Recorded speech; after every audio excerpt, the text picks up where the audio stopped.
Hello friends, welcome to our YouTube channel study with Sunil. दोस्तों, कैसी चल रही है आप लोग की तैयारी? आई होप आप लोग की तैयारी अच्छी ही चल रही होगी। तो दोस्तों, आज हम प्राचीन भारत के इतिहास से जितने भी इम्पोर्टेंट क्वेश्चन बनते हैं तथा अभी तक जितने भी इतिहास के प्रश्न एसएससी या रेलवे के एग्जाम्स में टीसीएस द्वारा पूछा गया है, उन सभी प्रश्नों को, वन लाइनर क्वेश्चन के संग्रह को आज हम लोग लाइन बाय लाइन पढ़ने का कोशिश करेंगे एक ही वीडियो में। और आप लोग इस वीडियो को अंत तक ज़रूर देखिएगा। और क्वेश्चन आपको आने वाले, ये सब जितने भी क्वेश्चन हैं, ये सब आने वाले एग्जाम में बहुत ही हेल्पफुल साबित होगा। तो वीडियो को आप लोग गौर से लाइन बाय लाइन देखिएगा। एक ही वीडियो में हम पूरा प्राचीन भारत का इतिहास ख़त्म करेंगे इसमें। चलिए स्टार्ट करते हैं। तो क्वेश्चन नंबर 1 है,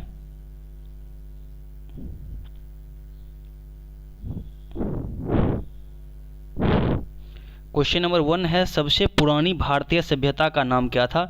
तो सिंधु सभ्यता हो जाएगा सबसे पुरानी भारतीय सभ्यता का नाम। सिंधु घाटी सभ्यता के खोजकर्ताओं में से एक थे दयाराम सैनी।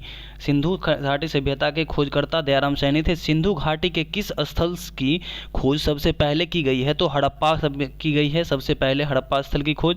भारत में खोजा गया सबसे पहला शहर कौन था? तो ये था हड़प्पा। हड़प्पा सभ्यता की खोज किस वर्ष की गई थी? तो 1921 में हड़प्पा सभ्यता की खोज की गई थी। वर्ष 1922 में सिंधु के तट पर लड़काना जिले के में किस शहर की खुदाई की गई थी? तो लड़काना जिले में मोहनजोदड़ो की खुदाई की गई थी। आगे क्वेश्चन है, हड़प्पा और मोहनजोदड़ो के प्राचीन शहर किस नदी के तट पे बसे हुए हैं? तो सिंधु नदी के तट पे बसे हुए हैं ये सब। हड़प्पा किस नदी के किनारे स्थित है? तो हड़प्पा रावी नदी के किनारे है। हड़प्पा स्थल रोपड़ किस नदी के तट पर स्थित है? तो ये सतलज नदी के तट पर है, रोपड़ स्थित है। सिंधु घाटी सभ्यता का एक स्थल है जो सिंधु नदी के तट पर नहीं है, ये है रोपड़। आगे चलिए, क्वेश्चन 11 नंबर है, हड़प्पा तथा मांडा, हड़प्पा स्थल मांडा ये किस नदी के किनारे स्थित है? तो मांडा चिनाब नदी के किनारे जम्मू कश्मीर में स्थित है और ये हड़प्पा सभ्यता की सबसे उत्तरी स्थल है। सिंधु घाटी सभ्यता की सबसे प्रमुख विशेषता क्या है? तो ये शहरी सभ्यता थे सिंधु घाटी सभ्यता, और एक था ये वैदिक सभ्यता था जो कि ग्रामीण सभ्यता थी। तो सिंधु घाटी सभ्यता के प्रमुख नगरों में कौन सी विशेषता नहीं पाई जाती है? तो सिंचाई वाले नहर की सभ्यता नहीं पाई जाती थी। सिंधु घाटी सभ्यता के लोग आमतौर पर अपना घर बनाते थे, पक्की ईंटों के बनाते थे अपना घर। चलिए आगे 15 नंबर क्वेश्चन है, सिंधु घाटी सभ्यता में के टेराकोटा में एक पालतू जानवर नहीं था, वो गाय नहीं था। मनुष्य द्वारा प्रयोग की जाने वाली प्रथम धातु कौन सी थी? तो ये तांबा थी। हड़प्पा सभ्यता में कौन सी धातु नहीं मिली थी? तो ये लोहा नहीं मिली थी हड़प्पा सभ्यता में।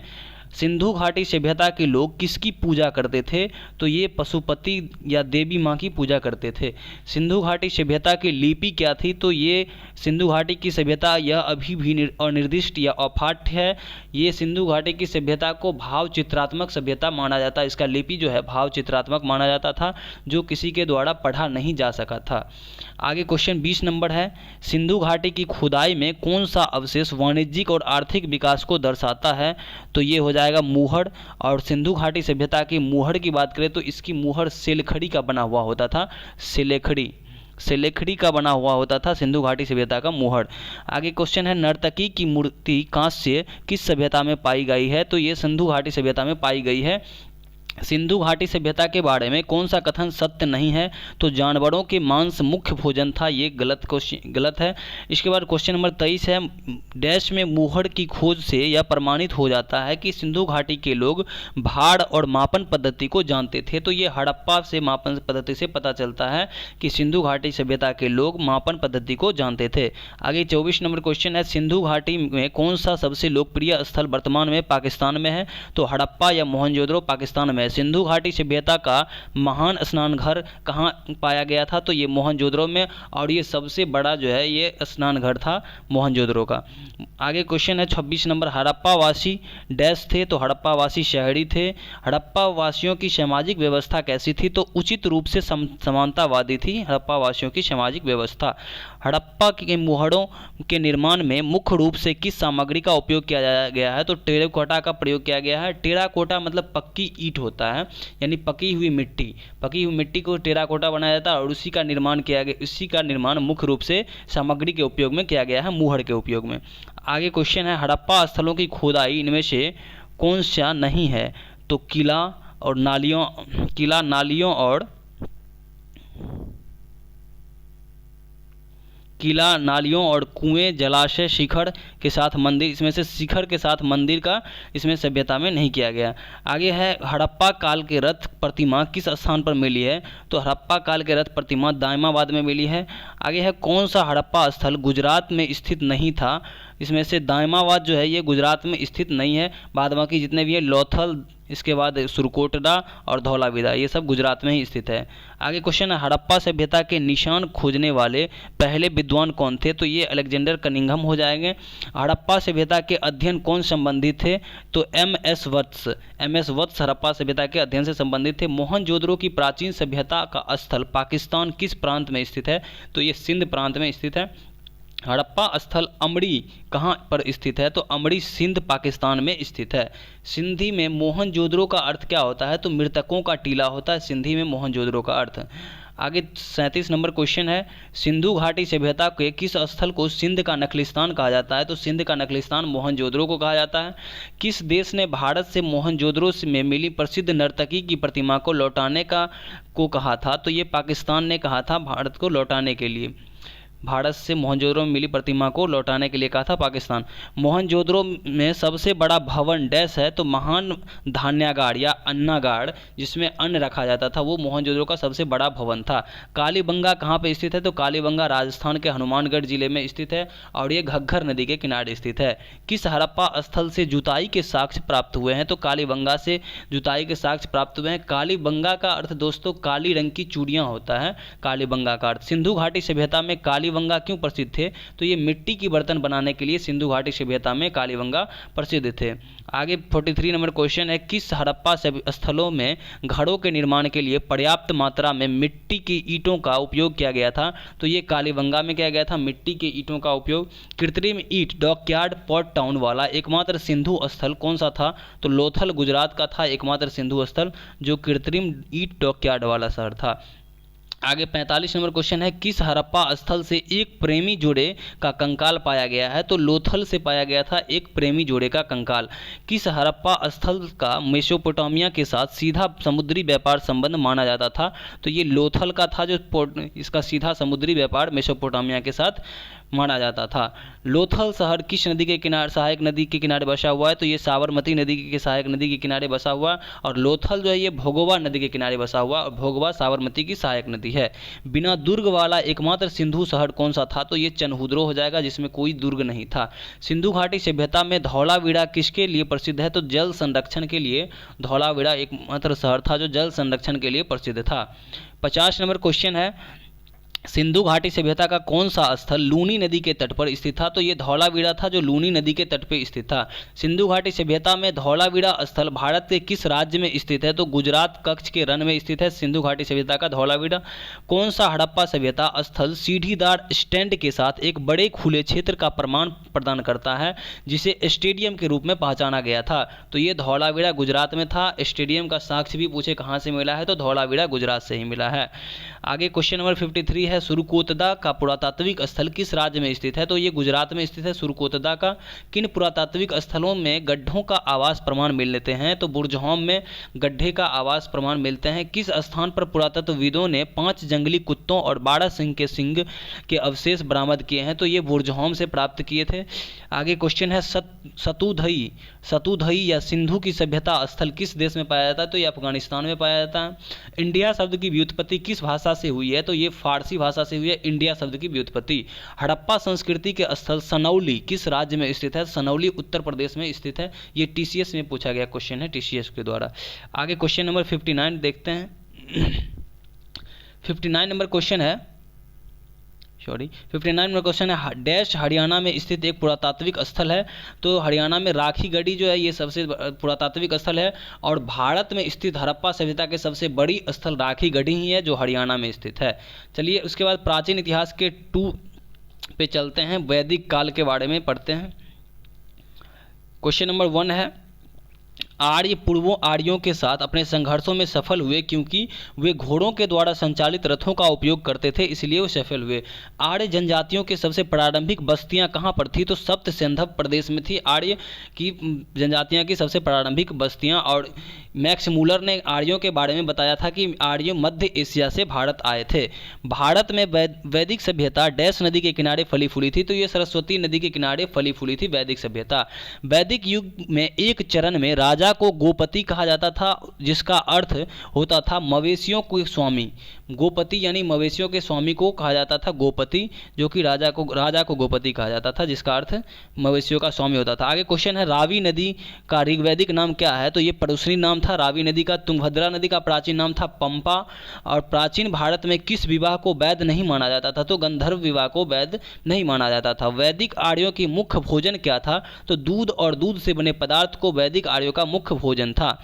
आगे क्वेश्चन नंबर 9 है, आयु के आरोही क्रम में आर्य समाज में मनुष्य के जीवन के कौन से चरण हैं? तो पहला था ब्रह्मचर्य, इसके बाद गृहस्थ, फिर वानप्रस्थ और लास्ट में संन्यास। आगे 10 नंबर क्वेश्चन है, प्राचीन भारतीय दर्शन के अनुसार पुरुषार्थ या जीवन के 4 उद्देश्य क्या हैं? तो धर्म, अर्थ, काम और मोक्ष की प्राप्ति। आगे क्वेश्चन नंबर 11 है, वैदिक काल के महत्वपूर्ण देवताओं का सही समूह कौन सा है? तो इसका हो जाएगा अग्नि, इंद्र और सोम। अग्नि, इंद्र और सोम हो जाएगा इसका आंसर। क्वेश्चन नंबर 12 है, डैश वेदांग नहीं है? तो पूर्वी मीमांसा जो है ये वेदांग नहीं है। वेद, उपनिषद, पुराण एवं धर्मसूत्र सभी किस भाषा में लिखे गए हैं? तो ये सभी संस्कृत भाषा में लिखे गए हैं। आगे क्वेश्चन नंबर 14, सूरदास ने अपने लेखन में किस भाषा का प्रयोग किया है? तो ब्रज भाषा का प्रयोग किया था सूरदास ने अपने लेखन में। आगे क्वेश्चन नंबर 15, आर्यों द्वारा किस शिल्प को कौशल का अभ्यास नहीं किया गया था? तो लोहार का नहीं किया गया था। किस ऋषि के बारे में कहा जाता है कि उन्होंने दक्षिण भारत का आर्यीकरण किया था? तो अगस्त ऋषि दक्षिण भारत का आर्यीकरण किया था। आपको अगस्त ऋषि के बारे में बता दें कि प्रथम और द्वितीय संगम में जिसके अध्यक्ष थे वो अगस्त ऋषि ही थे। इसके बाद क्वेश्चन नंबर 17, जनजातीय मुखिया के चुनाव में सामान्यतः कौन सी जनजातीय सभाएं सम्मिलित होती है? तो ये समिति होती है। आगे 18 नंबर क्वेश्चन है, वैदिक भजनों या मंत्रों के संग्रह को डैश रूप में जाना जाता है? तो संहिता के रूप में जाना जाता है। और चारों वेदों को भी संहिता के रूप में जानते हैं। भारत की जाति व्यवस्था किसके लिए बनाई गई थी? तो जाति व्यवस्था श्रम के व्यावसायिक विभाजन के लिए बनाई गई थी। प्राचीन भारत में लोगों को कितने वर्णों में विभाजित किया गया था? तो 4 वर्णों में विभाजित किया गया था प्राचीन भारत में। और एक था मौर्य, चंद्रगुप्त मौर्य के समय मेगास्थनीज ने पूरे जातियों को, वर्णों को 7 विभागों में विभाजित किया था। इसके बाद आगे चलते हैं, 4 ज्ञात वर्णों में से कौन सा वर्ण प्रथम स्थान पर रहा था? तो ब्राह्मण वर्ण जो था ये प्रथम स्थान पर रहा था। वैदिक लोगों द्वारा सर्वप्रथम किस धातु का प्रयोग किया गया था? तो तांबा का प्रयोग पहली बार किया गया था वैदिक लोगों के द्वारा। डैश के फसल के बारे में वैदिक लोगों का पता नहीं था? तो ये जौ और तंबाकू के बारे में वैदिक लोगों को पता नहीं था। वैदिक काल में राजा लोगों से जो कर वसूल करते थे उसे डैश कहा जाता था? तो बलि कहा जाता था। वेद शब्द का अर्थ क्या होता है? तो वेद का अर्थ होता है ज्ञान। आगे क्वेश्चन है, यज्ञ के सूत्र किस वेद में है? तो यजुर्वेद में है यज्ञ के सूत्र। भारतीय संगीत की उत्पत्ति का पता किस वैदिक संहिता से लगाया जा सकता है? तो ये सामवेद से लगाया जा सकता है। 4 वेदों में सबसे प्राचीन वेद कौन सा है? तो ये सबसे प्राचीन वेद ऋग्वेद है और सबसे नया वेद अथर्ववेद है। 29 नंबर क्वेश्चन है, कौन सा वेद प्रारंभिक वैदिक युग की सभ्यता के बारे में जानकारी प्रदान करता है? तो ऋग्वेद हो जाएगा इसमें। रुद्र शब्द का प्रारंभिक स्रोत किस वेद को कहा जाता है? तो ऋग्वेद को कहा जाता है रुद्र शब्द का प्रारंभिक स्रोत किस का वेद। ऋग्वेद के सबसे प्रमुख देवता कौन थे? तो ऋग्वेद का सबसे प्रमुख देवता इंद्र थे। ऋग्वेद का कौन सा मंडल पूरी तरह से सोम को समर्पित है? तो 9वां मंडल पूरी तरह से सोम को समर्पित है। आगे क्वेश्चन नंबर है 33, मनुस्मृति जिस विषय से संबंधित है वह किससे संबंधित है? तो कानून से संबंधित है। आगे है उपनिषद है, उपनिषद डैश है? तो हिंदू दर्शन का स्रोत है उपनिषद। उपनिषद शब्द का शाब्दिक अर्थ क्या होता है? तो श्रद्धा पूर्वक पास बैठाना, ये उपनिषद का शाब्दिक अर्थ होता है। सत्यमेव जयते शब्द किस उपनिषद से लिया गया है? तो मुंडकोपनिषद से लिया गया है सत्यमेव जयते शब्द। वैदिक गणित का सबसे महत्वपूर्ण पाठ क्या है? तो शुल्ब सूत्र है वैदिक गणित का सबसे महत्वपूर्ण पाठ। आगे है क्वेश्चन, डैश को वेदांत भी कहा जाता है? तो उपनिषद को वेदांत भी कहा जाता है। वेदांगों की कुल संख्या कितनी है? तो वेदांगों की कुल संख्या 6 है, जिसमें शिक्षा, कल्प, निरुक्त, ज्योतिष, छंद और एक व्याकरण है। वेदांगों के संदर्भ में डैश अनुष्ठान को दर्शाता है? तो कल्प दर्शाता है। किस वैदिक ग्रंथ में पहली बार पूर्वी और पश्चिमी समुद्रों का उल्लेख मिलता है? तो शतपथ ब्राह्मण में मिलता है पहली बार पूर्वी और पश्चिमी समुद्रों का उल्लेख। कौन सा वेद वेदत्रयी का हिस्सा नहीं है? तो लास्ट का वेद जो था अथर्ववेद, ये वेदत्रयी का हिस्सा नहीं है। वेदत्रयी में सिर्फ 3 वेद आते हैं, ऋग्वेद, सामवेद और यजुर्वेद। चलिए आगे है क्वेश्चन, किस वेद में जादुई माया और मंत्र दिए गए हैं? तो ये अथर्ववेद में दिया गया है। नचिकेता और यम के बीच प्रसिद्ध संवाद का उल्लेख किस उपनिषद में मिलता है? तो ये कठोपनिषद में मिलता है। हिंदू पौराणिक कथाओं के संदर्भ में कौन सा भगवान विष्णु के 10 अवतारों में से एक नहीं है? तो ये गरुड़ थे। आगे 46 नंबर क्वेश्चन है, वैशेषिक दर्शन के प्रतिपादक कौन थे? तो वैशेषिक दर्शन के प्रतिपादक थे कनाद। इसके बाद तोलक्कापियाड़ डैश भाषा का एक प्रसिद्ध प्राचीन व्याकरणविद है? तो तमिल भाषा का एक प्राचीन व्याकरणविद है तोलक्कापियाड़, जिसकी रचना तिरुवल्लुवर ने किया था। सांख्य दर्शन शास्त्र स्कूल की स्थापना किसके द्वारा किया गया था? तो ये कपिल के द्वारा किया गया था, और सांख्य दर्शन के प्रतिपादक भी कपिल ही हैं। आगे क्वेश्चन नंबर 49 है, कामसूत्र मूल रूप से 3री शताब्दी में भारतीय ऋषि डैश के द्वारा संकलित किया गया था, जो उत्तरी भारत में रहते थे? तो ये वात्स्यायन थे, उत्तरी भारत में रहते थे। इसी वात्स्यायन ने कामसूत्र की रचना किया था। याद रखिए, यही कामसूत्र जो है इसने वात्स्यायन इसकी रचना किया था। इंडोनेशिया में उस मंदिर का नाम बताइए जहां रामायण और महाभारत के दृश्यों को दर्शाया गया है? तो इंडोनेशिया में बोरोबुदुर टेम्पल है एक, इसमें रामायण और महाभारत के दृश्यों को दर्शाया गया है। क्वेश्चन नंबर 51 है, वैदिक भारत में अश्वमेध अनुष्ठान से किस जानवर का संबंध था? तो ये घोड़ा का संबंध था वैदिक भारत में अश्वमेध और अनुष्ठान से। भारत में जैन धर्म के संस्थापक कौन थे? तो जैन धर्म के संस्थापक थे, इसमें दिया हुआ है महावीर, लेकिन जैन धर्म का ये वास्तविक संस्थापक पूछे तो महावीर होगा, लेकिन जैन धर्म का अगर संस्थापक सिर्फ पूछे तो हो जाएगा ऋषभदेव। इसका ऋषभदेव हो जाएगा जैन धर्म का वास्तविक संस्थापक हो जाएगा, और वास्तविक संस्थापक होगा महावीर, और महावीर जैन धर्म के 24वें तीर्थकर थे। आगे क्वेश्चन है, महावीर की माता कौन थी? तो महावीर की माता थी त्रिशला। महावीर का जन्म कहाँ हुआ था? तो कुंडग्राम वैशाली के पास महावीर का जन्म हुआ था। महावीर के जन्म किस क्षत्रिय कुल में हुआ था? तो जनतंत्रिका कुल में हुआ था, जनत्रिका कुल में, यानी ज्ञात्रिक कुल इसको बोल सकते हैं। ज्ञान प्राप्त करने से पहले भगवान महावीर का नाम क्या था? तो वर्धमान महावीर इसको था। ज्ञान प्राप्ति से पहले भगवान महावीर का नाम वर्धमान था। वर्धमान महावीर को डैश के रूप में जाना गया था? तो जेना के नाम में, और जेना का अर्थ होता है विजेता, तो जेना के नाम से जाना गया था। क्वेश्चन नंबर 7 है, महावीर के प्रथम शिष्य कौन थे? तो महावीर के प्रथम शिष्य उसके जमाता यानी उसकी दामाद थे जमाली, और इसके शादी हुआ था अनुज्जा प्रियदर्शनी के साथ, जो महावीर की पुत्री थी। भगवान महावीर की मृत्यु स्थान क्या है? तो भगवान महावीर का मृत्यु हुआ था पावापुरी में, और पावापुरी में एक वाटर टेम्पल है, याद रखिएगा, जल मंदिर। जैन धर्म के प्रथम तीर्थकर कौन थे? तो जैन धर्म के प्रथम तीर्थकर थे ऋषभदेव, जो कि बताए थे। जैन धर्म का संस्थापक भी यही थे। पहले और चौथे जैन तीर्थकर के जन्म स्थान के रूप में मान्यता प्राप्त पवित्र शहर का नाम बताइए। तो पहले और चौथे तो अयोध्या है, अयोध्या में पहले और चौथे जैन तीर्थकर का स्थान है। जैन धर्म में त्रिरत्न क्या है? तो सम्यक विश्वास, सम्यक ज्ञान और सम्यक आचरण, ये जैन धर्म के त्रिरत्न हैं। कैवल्य का संबंध किस धर्म से है? कैवल्य का संबंध जो है ये जैन धर्म से है, और कैवल्य का अर्थ होता है पूर्ण ज्ञान की प्राप्ति। तमिल में उत्कृष्ट जीवक चिंतामणि किससे संबंधित है? तो जैन धर्म से संबंधित है, और जीवक चिंतामणि के लेखक थे तिरुतक्कदेवर। आगे 14 नंबर क्वेश्चन है, जैनियों द्वारा अपने साहित्य पवित्र पुस्तक के लिए इस्तेमाल किए जाने वाला एक सामूहिक शब्द क्या है? तो ये था अंग। अंग महाजनपद के बारे में बात करें तो अंग महाजनपद की राजधानी चंपा थी। और आगे क्वेश्चन है, श्वेतांबर और दिगंबर। श्वेतांबर और दिगंबर डैश समुदाय के 2 संप्रदाय थे? तो ये जैन समुदाय के 2 संप्रदाय थे समुदाय। और ये श्वेतांबर जो थे, श्वेतांबर श्वेत वस्त्र धारण करने वाले थे, और दिगंबर नग्न रहने वाले थे दिगंबर। राजस्थान के माउंट आबू में दिलवाड़ा मंदिर किसके लिए समर्पित है? तो ये जैन तीर्थकर के लिए संबंधित है दिलवाड़ा मंदिर। आगे क्वेश्चन है 17 नंबर क्वेश्चन है, तीर्थकर शब्द किस धर्म से संबंधित है? तीर्थकर शब्द जैन धर्म से संबंधित है। तीर्थकर स्यादवाद किस धर्म से का मूल आधार था? तो जैन धर्म का मूल आधार था स्यादवाद। अनुव्रत शब्द का संबंध किससे था? तो ये भी जैन धर्म से संबंधित है, अनुव्रत। आगे क्वेश्चन देखते हैं।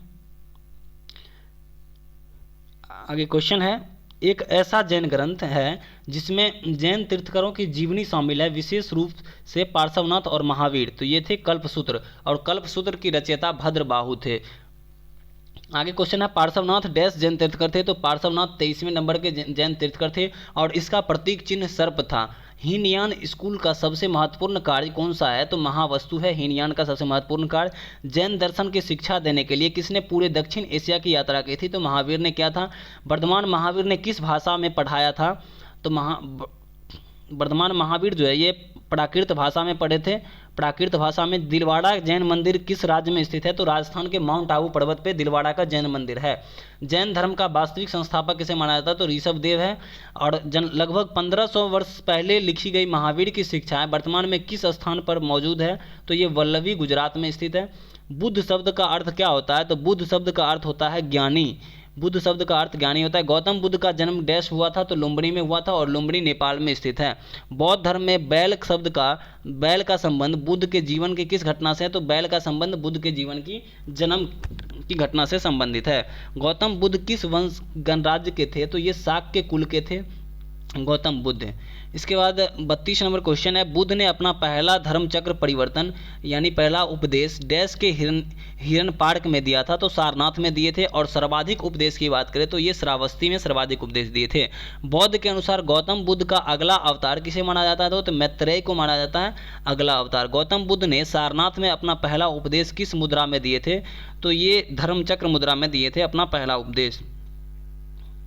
इसके बाद वैशाख पूर्णिमा का बहुत महत्व है, क्योंकि इस दिन डैश हुई थी? तो बुद्ध का जन्म हुआ था, ज्ञान प्राप्त हुआ था, और उनकी मृत्यु। ये तीनों जो है बुद्ध के पूर्णिमा यानी वैशाख के पूर्णिमा के दिन ही हुआ था, इसीलिए वैशाख का पूर्णिमा बुद्ध धर्म से संबंधित बहुत ही महत्वपूर्ण है। उस स्थान का नाम बताइए जहाँ बुद्ध को ज्ञान का प्राप्त हुआ था? तो ये बोधगया में हुआ था, और बोधगया बिहार में स्थित है। बुद्ध बुद्ध के समकालीन थे? तो बिंबिसार। बुद्ध और महावीर ये दोनों के समकालीन थे बिंबिसार। गौतम बुद्ध के जन्म स्थल डैश द्वारा चिन्हित हैं? तो अशोक मौर्य या रुमिंदेई स्तंभ के लेख के द्वारा गौतम बुद्ध के जन्म स्थल यानी लुम्बिनी चिन्हित है, और लुम्बिनी बता दिए थे नेपाल में स्थित है। बुद्ध धम्म और संघ को मिलाकर क्या कहा जाता है? तो बुद्ध धम्म और संघ जो है ये बौद्ध धर्म के त्रिरत्न हैं। चीनी यात्रियों ने भारत का दौरा मुख्यतः इसलिए किया क्योंकि वे डैश में रुचि रखते थे? तो बौद्ध धर्म में रुचि रखते थे। बौद्ध धर्म के चीनी यात्री के बारे में आपको बता दें तो चीनी यात्री जो थे एक ह्वेनसोंग ये बौद्ध धर्म के दर्शन के लिए ही आए थे। नालंदा विश्वविद्यालय जो कि बिहार में स्थित है उसमें बौद्ध धर्म की शिक्षा ग्रहण करने के लिए आए थे। बौद्ध धर्म में कौन सा संप्रदाय है? तो महायान, हीनयान और एक है थेरवादी। ये तीन संप्रदाय हैं, बौद्ध, महायान, हीनयान और थेरवादी।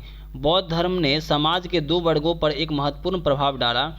वह दोनों वर्ग क्रमशः थे तो महिला एवं शूद्र, ये दोनों वर्गों पर एक महत्वपूर्ण प्रभाव डाला था। गौतम बुद्ध द्वारा प्रतिपादित बौद्ध धर्म में अष्टांगिक मार्ग में कौन से मार्ग शामिल हैं? तो सम्यक दृष्टि, सम्यक संकल्प, सम्यक वचन, सम्यक आचरण, सम्यक जीविका और सम्यक प्रयत्न, सम्यक चित्त, सम्यक एकाग्रता, समाधि, ये सब वर्णित है। अष्ट महास्थान बुद्ध के जीवन से जुड़े 8 महत्वपूर्ण स्थानों को संदर्भित करता है जो डैश से है? तो लुम्बिनी हो गया, बोधगया हो गया, सारनाथ हो गया, कुशीनगर हो गया, श्रावस्ती हो गया, संकीसा हो गया, राजगिरी हो गया और वैशाली। ये 8 स्थल जो है इसी को अष्ट महास्थान कहा जाता है जो गौतम बुद्ध के जन्म से संबंधित है, गौतम बुद्ध के बारे में संबंधित है।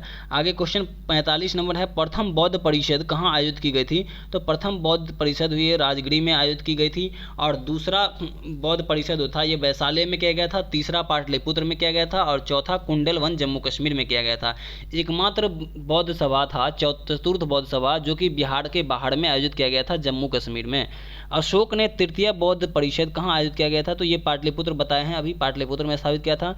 चौथी बौद्ध परिषद कनिष्क के संरक्षण में आयोजित किया गया था जिसके कारण बौद्ध धर्म का 2 भागों महायान और हीनयान में विभाजित किया हुआ था। किस स्थल पर आयोजित किया गया था? तो ये जम्मू कश्मीर में आयोजित किया गया था, कुंडलवन में बताए हैं अभी। 48 नंबर क्वेश्चन है, भारत में निर्मित अंतिम बौद्ध ग्रंथ कौन सा है? तो ये है वामसाथ पाक्सिनी ये पुस्तक है। बौद्ध धर्म में त्रिपिटक शब्द का अर्थ 3 डैश है, तो 3 टोकरियां हैं, 3 त्रिपिटक का अर्थ। बौद्धों की पवित्र धार्मिक पुस्तक क्या है, तो ये त्रिपिटक है। बौद्ध ग्रंथ पिटक की रचना किस भाषा में की थी, तो ये पाली भाषा में किया गया था। बौद्ध धर्म की प्रचार प्रसार के लिए सबसे अधिक किस भाषा का प्रयोग किया गया है, तो बौद्ध धर्म के प्रचार प्रसार के लिए सबसे अधिक जो है ये पाली भाषा का प्रयोग किया गया है सबसे अधिक बौद्ध धर्म की प्रचार प्रसार करने के लिए, तो इसका आंसर हो जाएगा पाली। तमिल साहित्य में गौरवशाली ग्रंथ शिल्पादिकारम और मणिमेखलाई किससे संबंधित है, तो ये बौद्ध धर्म से संबंधित है। और बात करें शिल्पादिकारम के लेखक तो इलांगो थे, इसका शिल्पादिकारम के लेखक थे इलांगो। और ये मणिमेखले जो ये थे पुस्तक, इसके लेखक थे शीतले सतनाड। शीतले सतनाड, शिल्पादिकारम के इलांगो और मणिमेखले का शीतले सतनाड थे। मिलिंद पन्हो क्या है, तो मिलिंद पन्हो जो थे ये बौद्ध पाठ थे जिसमें नागसेन और मिलिंद के बारे में बताया गया है। तो अजंता के चित्रों को किसने प्रेरित किया था, तो करुणामय बुद्ध ने किया था। महाराष्ट्र में अजंता गुफाओं के चित्र और मूर्तियां डैश से संबंधित है, तो बौद्ध धर्म से संबंधित है। कौन सा मठ बौद्ध धर्म से संबंधित है, तो चैत्य मठ जो है ये बौद्ध धर्म से संबंधित है और बौद्ध धर्म के पूजा स्थल को चैत्य कहा जाता है। चलिए आगे क्वेश्चन देखते हैं। अंकोर वाट का मंदिर कहाँ है, तो अंकोर वाट का मंदिर कंबोडिया में स्थित है। और इसके बाद विश्व की सबसे बड़ी बुद्ध की अखंड मूर्ति कहाँ स्थापित की गई है, तो ये बामियान में, जो बामियान अफगानिस्तान में था जो अब खत्म हो गया है। तिब्बत में बौद्ध धर्म का प्रचार करने वाले बौद्ध भिक्षु डैश थे, तो ये पद्म संभव थे। नेपाल में बौद्ध धर्म डैश के शासनकाल के दौरान पेश किया गया था, तो ये अशोक के शासनकाल के दौरान नेपाल में बौद्ध धर्म पेश किया गया था।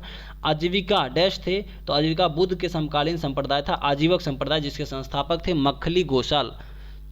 63 नंबर क्वेश्चन है। भारतीय इतिहास के किस काल में क्षत्रियों के लिए एक अलग पहचान थी, तो बुद्ध के काल में एक क्षत्रियों के लिए अलग पहचान थी। धातु से बने सिक्के सबसे पहले कब दिखाई दिए, तो ये बुद्ध काल में दिखाई दिए थे। गंधार कला विद्यालय किसके अस्तित्व में स्थापित हुआ था, तो ये महायान संप्रदाय के समय में स्थापित हुआ था। यवनिका या पर्दा भारतीय रंगमंच में किसके द्वारा पेश किया गया था, तो ये यूनानियों के द्वारा पेश किया गया था। अशोक के किस शिलालेख में बौद्ध ग्रंथों का उल्लेख मिलता है, तो ये भाबड़ू शिलालेख में मिलता है अशोक के बौद्ध ग्रंथों का उल्लेख। अशोक के प्रमुख शिलालेख की खोज स्थल नहीं है, इसमें से कौन सा स्थल नहीं था, तो ये हो जाएगा इसका आंसर भाबड़ू हो जाएगा आंसर। इसके बाद है डैश में महाबोधि मंदिर बौद्धों का तीर्थ स्थल है, तो बिहार में स्थित है। भारत का कौन सा तारामंडल सांची स्तूप की वास्तुकला से प्रेरित है, तो ये बिरला तारामंडल कोलकाता में जो है बिरला प्लानेटेरियम तारामंडल ये कोलकाता में स्थित है। तक्षशिला डैश का प्रसिद्ध स्थल है, तो गांधार कला का प्रसिद्ध स्थल है तक्षशिला। किस कला को ग्रीक बौद्ध कला के नाम से भी जाना जाता है, तो ये गांधार कला को जाना जाता है ग्रीक बौद्ध कला के नाम से। कुषाण काल के दौरान विकसित भारतीय कला का स्कूल जिसे ग्रीक रोमन बौद्ध कला के रूप में भी जाना जाता है डैश स्कूल है, तो ये गांधार स्कूल है। इसके बाद गांधार कला विद्यालय के अंतर्गत किसकी सजीव मूर्तियाँ बनाई गई थी, तो ये बौद्ध की सजीव मूर्तियाँ बनाई गई थी। डैश अश्वघोष की एक महाकाव्य कविता है जो बुद्ध के जन्म से लेकर निर्वाण प्राप्त करने तक के जीवन का वर्णन करती है, तो ये हो जाएगा बुद्ध चरित्र। इसके बाद है चार आर्य सत्य की अवधारणा किस धर्म से संबंधित है, तो बौद्ध धर्म से संबंधित है चार आर्य सत्य। नालंदा किस धर्म की शिक्षा का प्राचीन केंद्र था, तो ये बौद्ध धर्म से संबंधित था नालंदा प्राचीन शिक्षा का केंद्र। महायान ग्रंथ किस धर्म से संबंधित है, तो महायान ग्रंथ जो है ये बौद्ध धर्म से संबंधित है। इसके बाद है स्तूप शब्द का गौतम बुद्ध के जीवन की किस घटना से जुड़ा हुआ है, तो ये मौत से जुड़ा हुआ है स्तूप शब्द। न्याय सूत्र किसने लिखा था, तो गौतम ने लिखा था न्याय सूत्र। इसके बाद किसे एशिया का प्रकाश के नाम से जाना जाता है, यानी लाइट ऑफ एशिया के नाम से गौतम बुद्ध को जाना जाता है लाइट ऑफ एशिया। अजंता की गुफाओं की चित्रकारी और मूर्तियों से कौन सी कथाएं संबंधित है, तो जातक कथाएं संबंधित है अजंता की चित्रकारी से। आगे क्वेश्चन नंबर 83 है किसके शासनकाल के दौरान बौद्ध धर्म महायान और हीनयान में विभाजित हो गया, तो ये कनिष्क के काल में हो गया था हीनयान और महायान में विभाजित। गौतम बुद्ध ने अपनी समाधि कहाँ ली थी, तो ये कुशीनगर में अपनी समाधि ली थी गौतम बुद्ध ने। भगवान बुद्ध द्वारा घर छोड़ने की घटना को क्या कहा गया है, तो महाभिनिष्क्रमण कहा गया है घर छोड़ने की घटना को। धम्म संस्कृत शब्द धर्म के लिए है, इस शब्द का अर्थ क्या होता है, तो ये इस शब्द पाली है, पाली शब्द है धर्म। इसके बाद है डैश गौतम बुद्ध से संबंधित नहीं है, तो पावापुरी गौतम बुद्ध से संबंधित नहीं है। बता दिए थे पहले कि ये महावीर से संबंधित है ना कि गौतम बुद्ध से संबंधित है। गौतम बुद्ध ने किस भाषा में शिक्षा दी थी, तो ये प्राकृत भाषा में शिक्षा दी थी। और पाली ये था, पाली इसका जो है ना, अगर भाषा की बात करें तो इसका हो जाएगा प्राकृत और लिपि की बात करें तो पाली लिपि थी इसका। ठीक है, 89 नंबर क्वेश्चन है। 89 नंबर का है डैश तीसरी शताब्दी ईसा पूर्व में और 12वीं शताब्दी ईस्वी के बीच की अवधि से संबंधित बौद्ध कला और वस्तु कला के उत्कृष्ट नमूने के लिए प्रसिद्ध है, तो ये सांची हो जाएगा। गौतम बुद्ध का वास्तविक नाम क्या था, तो सिद्धार्थ था गौतम बुद्ध का वास्तविक नाम। चलिए आगे चलते हैं।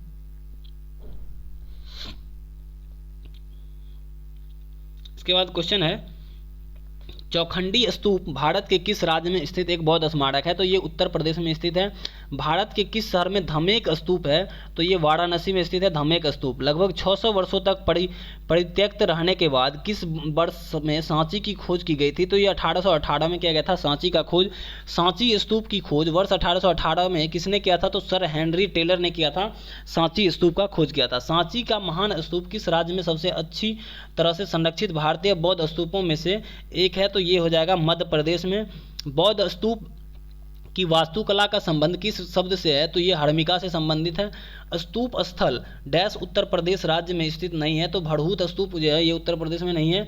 और बौद्ध स्थल वैशाली और नालंदा किस राज्य में स्थित है, तो ये बिहार में स्थित है।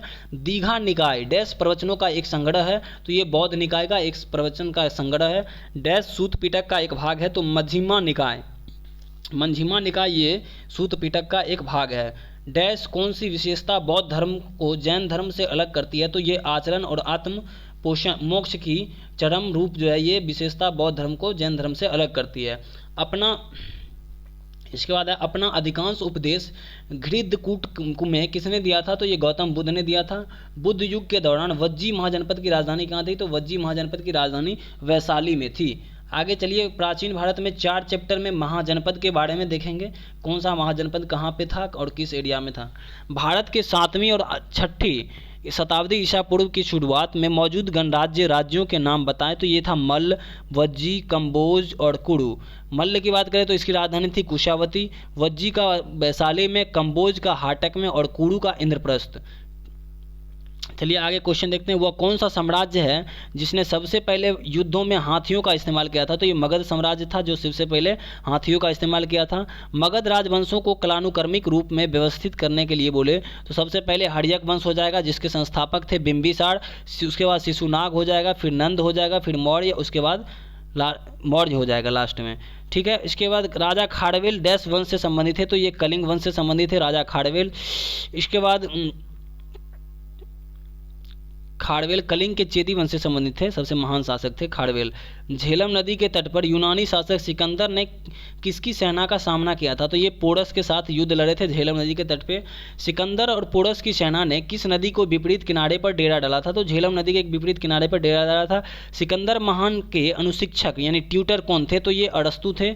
सिकंदर के गुरु की बात करें तो सिकंदर के गुरु थे अरस्तु। इसके बाद आगे क्वेश्चन है व्याकरणिक रचना अष्टाध्यायी संस्कृत भाषा की पहली व्याकरण पुस्तक को किसने लिखी थी, तो ये पाणिनि ने इसको लिखा था। गार्गी, मैत्रेय और कपिल का गढ़ कहाँ था, तो ये मिथिला में था। 16 महाजनपद में से गंधार की राजधानी कहाँ थी, तो ये तक्षशिला में थी गंधार की राजधानी। इसके बाद आगे क्वेश्चन है महाजनपद के राजाओं ने किले को इस प्रकार बनाया कि जिससे वह डैश दे सके तो सुरक्षा दे सके। वर्तमान में तक्षशिला विश्वविद्यालय किस देश में स्थित है, तो ये पाकिस्तान में है वर्तमान में। प्राचीन भारत में श्रेणी डैश के संघ थे, तो व्यापारियों के संघ को श्रेणी कहा जाता था। सबसे महत्वपूर्ण महाजनपद कौन था, तो ये मगध महाजनपद था जो 6ठी शताब्दी में सबसे बड़ा महाजनपद बन के उभरा था। इसके बाद क्वेश्चन नंबर 15 है भगवान गौतम बुद्ध के जीवन काल के दौरान 7वीं और 6ठी शताब्दी ईस्वी पूर्व की शुरुआत में कितनी महाशक्तियों का मौजूद थी, यानी कितने महाजनपद कुल थे, तो 16 महाजनपद कुल उस टाइम में थे। जब मगध एक शक्तिशाली महाजनपद था तो वज्जी वैशाली में अपनी राजधानी के साथ सरकार के एक अलग रूप का अधीन था जिसे डैश के रूप में जाना गया था, तो उसे गण या संघ के रूप में जाना जाता था। इसके बाद आगे क्वेश्चन है 17 नंबर गढ़कटंगा किस जनजाति का राज्य था, तो ये गोंड जनजाति का राज्य था गढ़कटंगा। किस बौद्ध ग्रंथ में 16 महाजनपद के वर्णन है, तो ये अंगुत्तर निकाय में। और इसके बाद अगर जैन ग्रंथ के बारे में पूछे तो ये भगवती सूत्र में 16 महाजनपद के बारे में दिया हुआ है और बौद्ध ग्रंथ में अंगुत्तर निकाय में दिया हुआ है। सिकंदर महान ने वर्ष डैश में भारत पर आक्रमण किया था, तो सिकंदर ने भारत पर आक्रमण किया था 326 BC में। 326 ईसा पूर्व में सिकंदर ने भारत पे आक्रमण किया था। इसके बाद ग्रीक लेखकों के द्वारा किसे अग्रमस या जेंड्रमस की उपाधि दिया गया था, तो ये घनानंद का दिया गया था। और घनानंद नंद वंश के अंतिम शासक थे जिसने कौटिल्य या विष्णुगुप्त को इन्होंने अपमानित किया था अपने राज्य में। इसके बाद आगे 21 नंबर क्वेश्चन है कि डैश की लड़ाई 326 ईसा पूर्व में सिकंदर महान द्वारा राजा पुरस के सिंधु को पार करने के बाद के खिलाफ लड़ी गई थी, तो ये हाइडेस्पुज का युद्ध या इसी को बितस्ता का युद्ध कहा जाता है। नंद वंश के पहला शासक कौन था, तो ये महापद्मनंद था, नंद वंश का पहला शासक था ये, और इसी ने एक छठरात की उपाधि धारण किया था। इसके बाद नंद वंश के अंतिम शासक की बात करें तो नंद वंश का अंतिम शासक बता दिए थे, अभी घनानंद थे। इसके बाद आगे क्वेश्चन है भारतीय समुद्र के तट के साथ स्थित बंदरगाहों को सूचीबद्ध करने वाली ग्रीक मात्रा की पुस्तक जो है ये कौन सी पुस्तक है, तो इस पुस्तक का नाम है पेरिप्लस ऑफ द एरिथ्रियन सी। इसके बारे में, इसके लेखक के बारे में पता नहीं है अभी तक। इसके बाद है प्रसिद्ध चिकित्सक जीवक को किसके दरबार में नियुक्त किया गया था, तो ये बिंबिसार के दरबार में नियुक्त किया गया था। जीवक इसके चिकित्सक थे बिंबिसार के। आगे क्वेश्चन है अजात शत्रु हर्यक वंश का एक शासक था, किसका पुत्र था, तो ये बिंबिसार का पुत्र था। और सिंहासन पर बैठने के लिए किस शासक ने अपने पिता बिंबिसार की हत्या कर दी थी, तो अजात शत्रु ने अपने पिता को हत्या कर दिया था और ये भी अपने पुत्र के द्वारा मारा गया था। क्वेश्चन नंबर 28 है हर्यक वंश से मगध का पहला शासक कौन था, तो ये बिंबिसार था। कौन मगध के शक्तिशाली शासकों में से एक था, तो ये बिंबिसार ही हो जाएगा इसका। आगे क्वेश्चन नंबर 30 है हर्यक वंश के भारतीय शासक का नाम क्या था, जो अजातशत्रु के पुत्र थे और जिन्होंने पाटलिपुत्र शहर की नींव रखी थी, तो ये उदयन था और इन्होंने ही अपने पिता की हत्या कर दिया था। 4वीं शताब्दी ईसा पूर्व में मगध की राजधानी को कहाँ स्थानांतरित कर दिया गया था, तो ये पाटलिपुत्रा स्थानांतरित कर दिया गया था।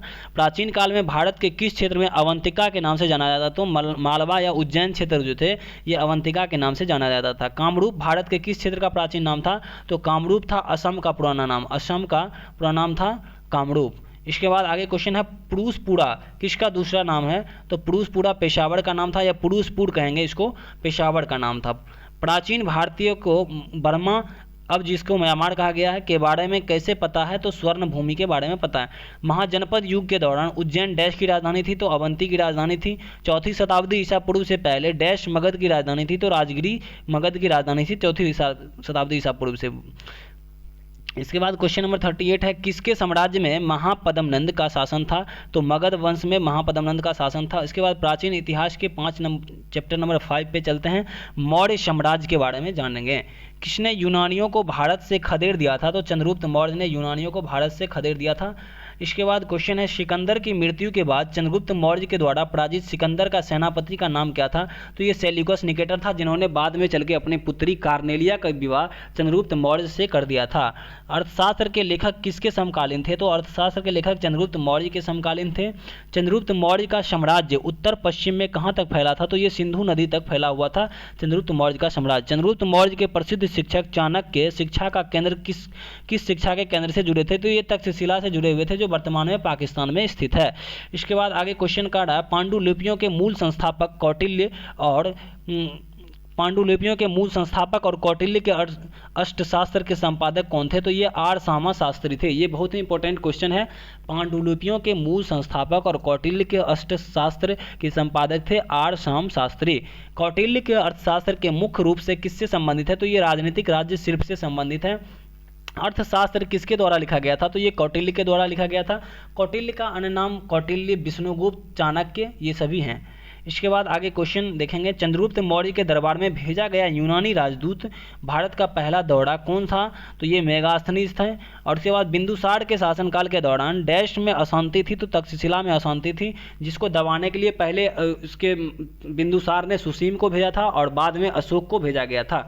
बिंदुसार ने डैश में विद्रोह को दबाने के लिए अशोक को भेजा था, तो उज्जैन में विद्रोह को दबाने के लिए अशोक को भेजा था। अशोक किस वंश का राजा था, तो अशोक मौर्य वंश का राजा था, चंद्रगुप्त मौर्य का पौत्र और बिंदुसार का पुत्र था। इसके बाद क्वेश्चन है सम्राट अशोक की पत्नी कौन थी जिसने उन्हें प्रभावित किया था, तो ये कारुवकी थी, उनकी पुत्री कारुवकी। किस भारतीय शासक ने कलिंग युद्ध लड़ा था, तो अशोक ने कलिंग युद्ध लड़ा था 261 में।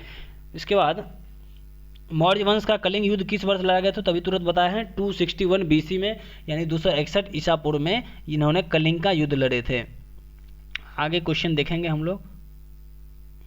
क्वेश्चन नंबर 16 है किस परिघटना से अशोक की प्रशासनिक नीति में गहरा परिवर्तन आया था? तो कलिंग युद्ध के बाद अशोक के प्रशासनिक नीति में गहरा परिवर्तन आया था और उसी दिन से इन्होंने युद्ध करने पर प्रतिबंध लगा दिया था। अशोक ने किस शिलालेख में कलिंग युद्ध के जनहानि का उल्लेख किया और युद्ध को त्याग करने की घोषणा कर दिया? तो शिलालेख 13वें शिलालेख में अशोक ने अपने कलिंग युद्ध के बारे में वर्णन किया था।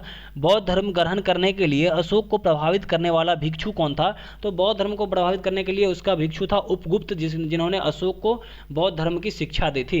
अशोक के शिलालेखों में किस लिपि का प्रयोग किया गया है? तो इसमें ब्राह्मणी लिपि का प्रयोग किया गया अशोक के शिलालेख में। चलिए आगे देखते हैं। अशोक के मौर्य साम्राज्य के किस भाग में उसके उल्लेख खरोष्ठी लिपि में लिखी गई है? तो ये उत्तर पश्चिमी भाग में खरोष्ठी लिपि में लिखी गई है। अशोक के अधीन मौर्य राजशाही के सबसे सटीक विवरण क्या होगा? तो ये हो जाएगा प्रबुद्ध निरंकुशता। सारनाथ स्तंभ उकेड़े गए जानवर कौन से थे? तो हाथी पूर्व, घोड़ा पश्चिम, सिंह उत्तर में और बैल दक्षिण में थे।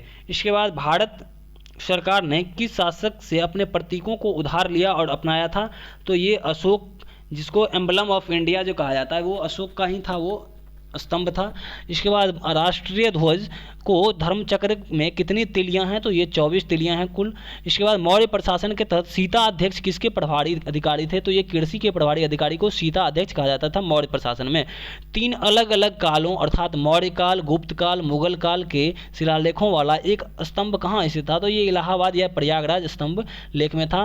और इलाहाबाद को जो है ये प्रयाग स्तंभ लेख, इसकी रचना किया था रवि कीर्ति ने। चलिए आगे क्वेश्चन देखते हैं। बिंदुसार किसका पुत्र था? बिंदुसार किसका पुत्र कौन था? बिंदुसार का पुत्र कौन था? तो बिंदुसार का पुत्र था अशोक। ठीक है, बिंदुसार का पुत्र अशोक था। इसके बाद कौन सा मौर्य शासक बौद्ध धर्म के अनुयायी बना? तो अशोक बौद्ध धर्म का अनुयायी बना था। अशोक ने पूरे देश में बौद्ध धर्म के प्रसार कैसे किया था? तो धर्म महामात्रों को भेज करके किया था। सबसे प्रसिद्ध मौर्य शासक कौन था? तो ये सबसे प्रसिद्ध मौर्य शासक अशोक थे। सबसे पहले किस मौर्य शासक ने शिलालेखों के माध्यम से अपने संदेशों को लोगों तक पहुँचाने का प्रयास किया था? तो अशोक ने किया था। किसने मूल रूप से प्रसिद्ध बौद्ध सांची स्तूप का निर्माण किया था? तो बौद्ध में सांची स्तूप का निर्माण अशोक ने करवाया था। इसके बाद देवनाम प्रिय या प्रियदर्शी की नाम से किसे जाना जाता है? तो अशोक को जाना जाता है। विश्व के इतिहास में एकमात्र राजा कौन था जिसने कलिंग युद्ध जीतकर विजय का त्याग कर दिया था? अशोक ने किया था। चंद्रगुप्त मौर्य का पुत्र कौन थे? तो बिंदुसार थे।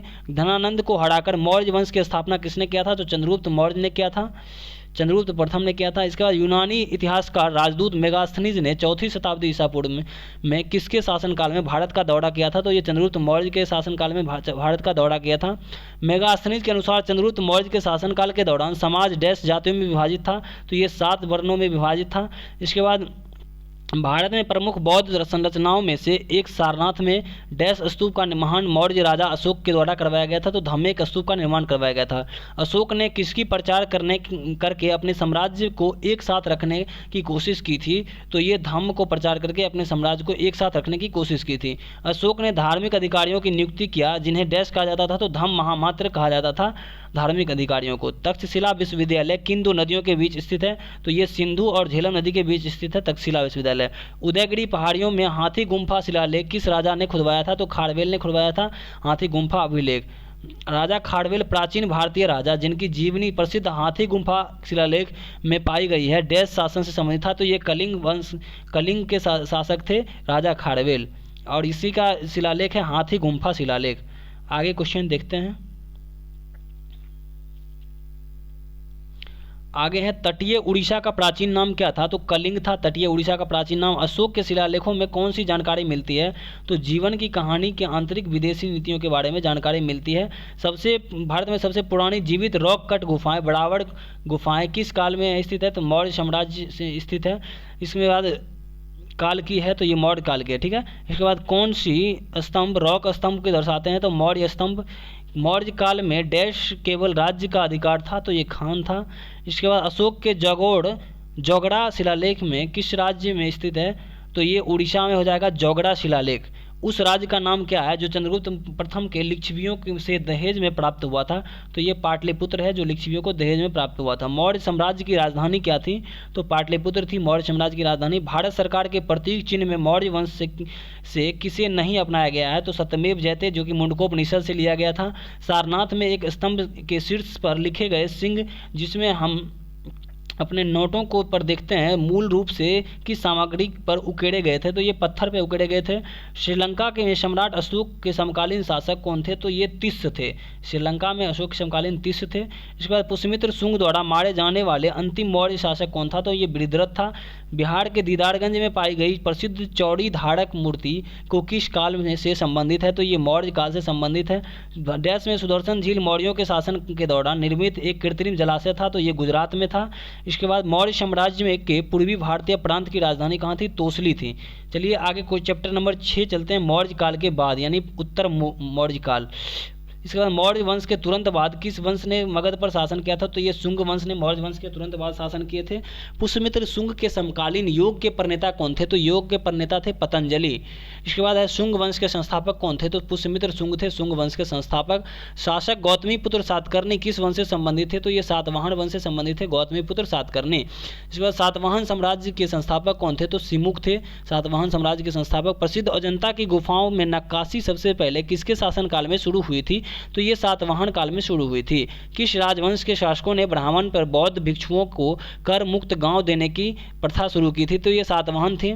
इसके बाद आगे क्वेश्चन है, सातवाहन अपने सिक्कों को मुख्य रूप से किस में ढालते थे?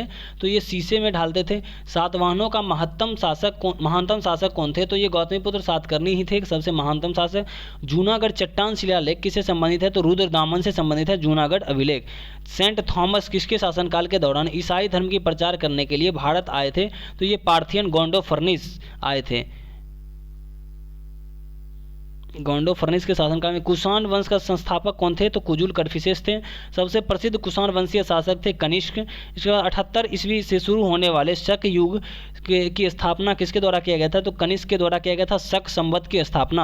और विक्रम संवत की बात करें तो 58 बीसी में किया गया था। चालुक्य संवत की बात करें तो 1076 में। और गुप्त वंश की स्टार्ट करें गुप्त संवत की तो 319 बीसी में स्टार्ट हुआ था गुप्त संवत।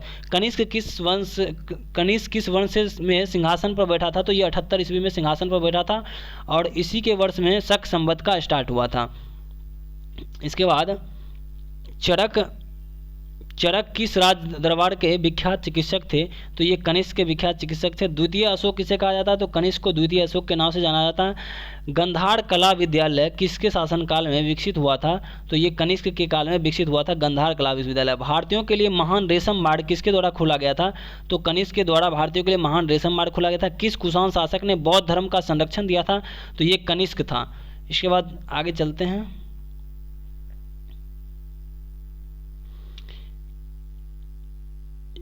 इसके बाद आगे क्वेश्चन है, कनिष्क की राजधानी कहाँ थी? तो ये पुरुषपुर थी। कनिष्क के समकालीन कौन थे? तो नागार्जुन, अश्वघोष और वसुमित्र थे। कुषाण काल के दौरान मूर्तिकला की गंधार शैली किसके एक संयोजन है? तो ये इंडो ग्रीक शैली का संयोजन है। कुषाण काल में सबसे बड़ा विकास किस क्षेत्र में हुआ था? तो ये कला के क्षेत्र में हुआ था सबसे बड़ा विकास। इसके बाद कुषाण मूर्तियों का सबसे बड़ा संग्रह किस संग्रहालय में स्थित है? तो मथुरा संग्रहालय में स्थित है सबसे बड़ा कुषाण कालीन संग्रहालय। इसके बाद भारत में सोने के सिक्के सबसे पहले किसने जारी किए थे? तो ये थे कुषाण शासक सबसे पहले सोने के सिक्के जारी किए थे। तीसरी शताब्दी में वाकाटक वंश के संस्थापक थे विंध्य शक्ति। शक युग की स्थापना बताए थे अभी 78 ईस्वी में हुआ था। अमरावती कला विद्यालय किस क्षेत्र के सातवाहनों के संरक्षण में विकसित हुआ? तो ये आंध्र सातवाहन वंश के काल में विकसित हुआ था। किस शासक के लिए एका ब्राह्मण प्रयुक्त किया गया था? गौतमीपुत्र सातकर्णी के लिए एका ब्राह्मण प्रयुक्त किया गया था। पाल वंश का संस्थापक कौन थे? तो पाल वंश के संस्थापक की बात करें तो गोपाल थे। कनिष्क एक डैश राजा थे तो कुषाण राजा थे। कौन सा शासक यूएझी खानाबदोश लोगों के साथ घनिष्ठ रूप से जुड़े हुए थे? तो ये कुषाण वंशीय शासक थे। प्राचीन भारत में गंधार कला विद्यालय किस राजवंश ने विकसित किया था? तो ये कुषाण वंश के शासक ने विकसित किया था। आगे क्वेश्चन है, शल्य चिकित्सा के जनक के रूप में किन्हें जाना जाता है? तो सुश्रुत को जाना जाता है शल्य चिकित्सा के जनक। डैश चिकित्सा और शल्य चिकित्सा पर एक प्राचीन संस्कृत पाठ है, तो सुश्रुत संहिता पर एक संस्कृत प्राचीन पाठ है। गुर्जर प्रतिहार से राष्ट्रकूट और पाल वंश के शासक ने डैश पर नियंत्रण के लिए लड़ाई लड़ी थी, तो कन्नौज पर नियंत्रण के लिए लड़ाई लड़ी थी। राजा रुद्रदामन किस वंश से संबंधित थे? तो शक्त वंश से संबंधित थे राजा रुद्रदामन। विक्रम संवत की शुरुआत अभी तुरंत बताए हैं 57 या 58 BC पूर्व स्टार्ट हुआ था विक्रम संवत। बात करते हैं चैप्टर नंबर 7 संगम काल में, जो कि प्राचीन भारत का संगम काल के बारे में देखेंगे आगे। संगम युग का संबंध किसके इतिहास से है? तो ये तमिलनाडु के इतिहास से है। अलवर संतों की उत्पत्ति किस आधुनिक राज्य से हुई है? तो ये तमिलनाडु से हुई है। संगम युग के दौरान रोमन व्यापार का केंद्र कहाँ था? तो ये मुसीरी था। चोल वंश की स्थापना किस शासक ने किया था? तो विजयालय ने किया था चोल वंश की स्थापना। प्राचीन चोल साम्राज्य की राजधानी कहाँ थी? तो उड़ैयूर। चोल राजाओं के शासन कहाँ था? तमिलनाडु हो जाएगा। किस राजवंश ने श्रीलंका और दक्षिण पूर्व एशिया देशों पर विजय प्राप्त किया था? तो चोल वंश का हो जाएगा। श्रीलंका और दक्षिण पूर्व एशिया पर विजय प्राप्त किया था चोल ने।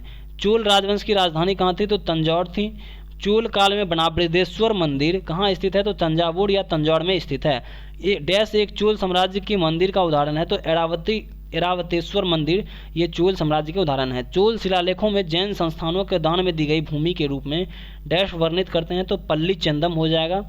इसके बाद चोल प्रशासन के संदर्भ में वेट्टी शब्द का अर्थ क्या होता है? तो ये कड़ होता है वेट्टी शब्द का अर्थ। बृहदेश्वर मंदिर किसने बनाया था? तो राजराज चोल ने बनाया था बृहदेश्वर मंदिर। अधिकांश चोल मंदिर डैश को समर्पित थे, तो ये शिव भगवान के समर्पित थे अधिकांश चोल मंदिर। गंगा के उत्तर से दक्षिण लाने वाले चोल राजा कौन थे? तो राजेंद्र चोल थे। 2वीं शताब्दी ईसा पूर्व में प्रिंस एलाड़ा ने श्रीलंका पर विजय प्राप्त किया था। वह द्रविड़ शासक के किस राजवंश से जुड़े हुए थे? तो ये चोल राजवंश से जुड़े हुए थे प्रिंस एलाड़ा। किस चोल राजाओं ने सबसे पहले सीलोन पर विजय प्राप्त की थी? तो इसका आंसर हो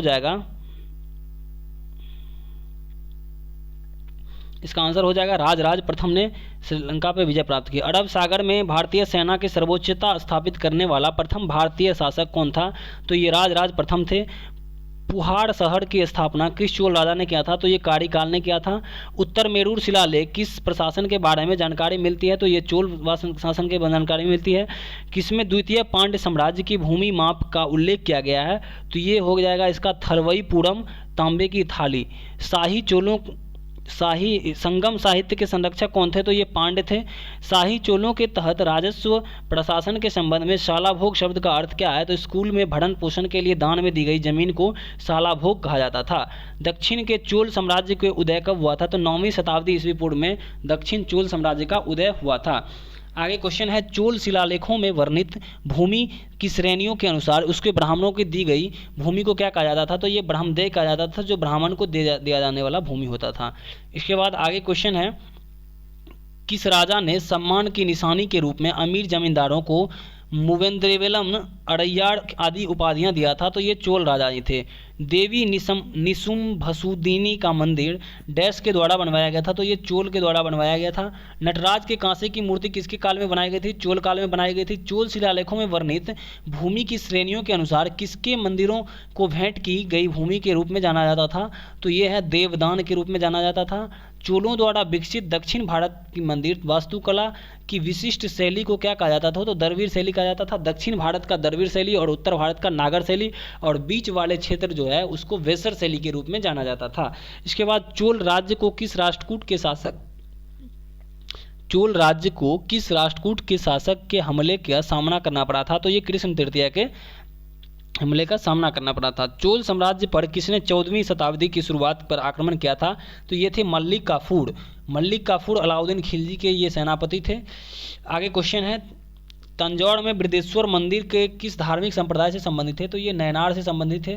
तंजौर में बृहदेश्वर मंदिर जो थे ये धार्मिक संप्रदाय से संबंधित थे, नैनार से। इसके बाद संगम राज्य चेड़ से किस शासक का संबंध नहीं था? तो ये नेडौन का संबंध नहीं था। इसके बाद चोल राजवंश से उभरने वाला पहला महत्वपूर्ण शासक कौन था? तो राजराज चोल हो जाएगा। राजेंद्र प्रथम किसका पुत्र था? तो राजराज प्रथम का पुत्र था राजेंद्र प्रथम। किस चोल शासक को लोकप्रिय रूप से गंगा विजेता या गंगईकोंड चोल कहा जाता था? तो राजेंद्र चोल प्रथम को ही कहा जाता था। इसके बाद आगे है, श्रीलंका पर विजय प्राप्त करने वाला चोल वंश का पहला राजा कौन था? तो इसका हो जाएगा राजेंद्र प्रथम। चोल शिलालेखों में वर्णित भूमि की श्रेणियों के अनुसार किसको विद्यालयों के रखरखाव के लिए भूमि के रूप में जाना जाता था? तो शालाभोग हो जाएगा इसका आंसर। चोल साम्राज्य ने ज़्यादातर भारत के किस क्षेत्र पर शासन किया था? तो दक्षिण भारत पर शासन किया था। चोल शिलालेखों में वर्णित भूमि की श्रेणियों के अनुसार किसको गैर ब्राह्मण किसान की स्वामियों की भूमि के रूप में जाना जाता था? तो वेल्लन वगाई हो जाएगा। इसके बाद क्वेश्चन है, संगम साहित्य प्राचीन और मध्यकालीन भारत के किस भाग में संबंधित है? तो ये दक्षिण भारत से संबंधित है। चलिए इसके बाद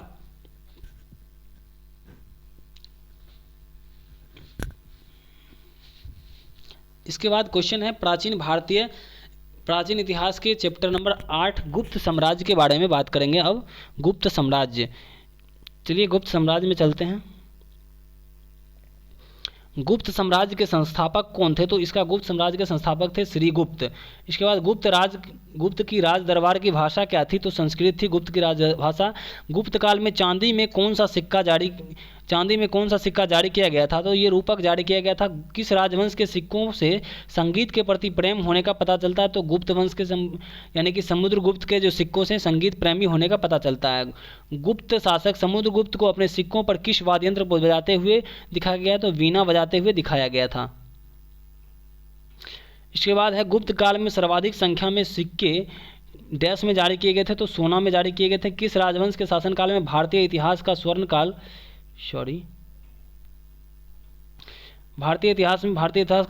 कहा जाता था? तो गुप्त साम्राज्य को कहा जाता था। अजंता की चित्रकारी किससे संबंधित है? तो ये गुप्त काल से संबंधित है। अजंता की गुफाओं का निर्माण डैश में हुआ था? तो गुप्त काल में हुआ था। गुप्त काल के चित्रकारी के सर्वोत्तम नमूने किस स्थान पर देखे जा सकते हैं? तो ये अजंता में देखे जा सकते हैं।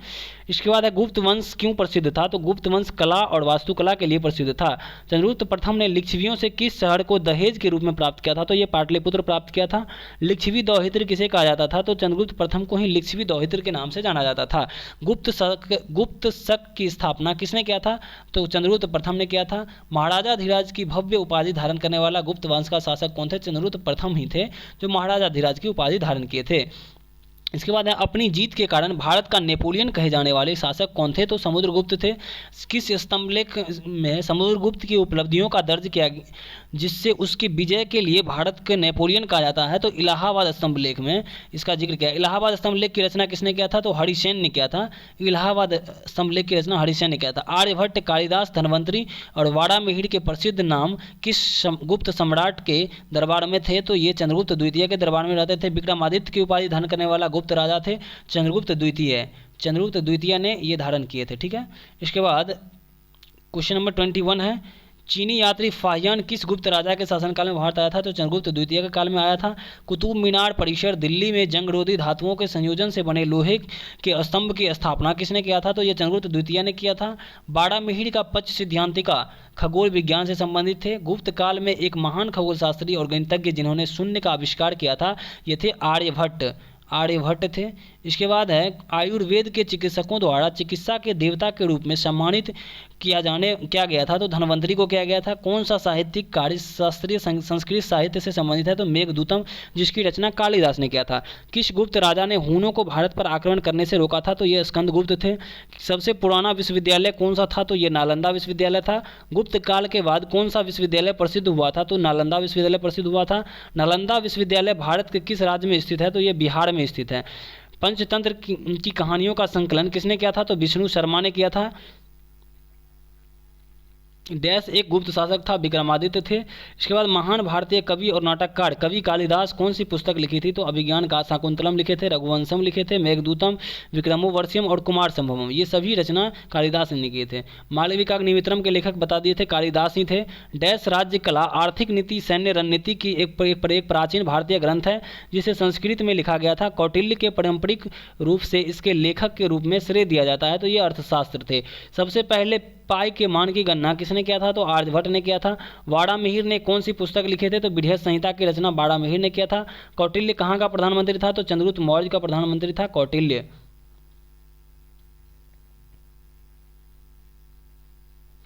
गुप्त काल के दौरान सोने के सिक्कों को क्या कहा जाता था? तो दिनार कहा जाता था गुप्त काल में सोने के सिक्के को। कौन से राजा समुद्रगुप्त के दरबारी कवि और मंत्री थे? तो हरिसेन थे। प्रसिद्ध मेघदूत के लेखक बता दिए थे कालिदास। डैश तक्षशिला विश्वविद्यालय की राजनीति विज्ञान और अर्थशास्त्र के प्राध्यापक थे? तो ये कौटिल्य थे। नालंदा विश्वविद्यालय बड़ामीर का निर्माण किसने शुरू किया था? तो ये कुमारगुप्त ने किया था। इसके बाद क्वेश्चन है चंद्रगुप्त प्रथम का उत्तराधिकारी एवं उसका पुत्र कौन था? तो समुद्रगुप्त था। गुप्त वंश का अंतिम मान्यता प्राप्त राजा कौन थे? तो विष्णुगुप्त थे। विक्रमादित्य के दरबार में नवरत्न का हिस्सा कौन नहीं था? तो ये सूरदास नहीं था। गुप्त काल में कौन सी वस्तु निर्यात योग्य नहीं थी? तो ये टीन निर्यात योग्य नहीं थी। सुल्तानगंज बिहार के भागलपुर के पास जो खोजी गई गौतम बुद्ध की विशाल प्रतिमा किस काल की है? तो ये गुप्त काल की ही है। ब्रह्मगुप्त ने किसको संदर्भित करने के लिए कुट्टाका और कुट्टाक गणिता शब्दों का इस्तेमाल किया था? तो ये बीज गणित का। इसके बाद 50 नंबर क्वेश्चन है प्रसिद्ध गुप्त काल में दशावतार मंदिर जिसे उत्तर भारत का सबसे पहले पंचायतन मंदिरों में से एक रूप में मान्यता प्राप्त है, कहाँ स्थित है? तो ये देवगढ़ में स्थित है। देवगढ़ उत्तर प्रदेश में। गुप्त शासकों ने डैश का नाम एक जुर्माना लगाया जो हल के मालिकों द्वारा प्रत्येक किसान द्वारा भुगतान किए जाने वाला हल कर था। ये हलीवा कर था। प्राचीन भारतीय इतिहास में चैप्टर नंबर 9 देखते हैं वर्धन वंश के बारे में।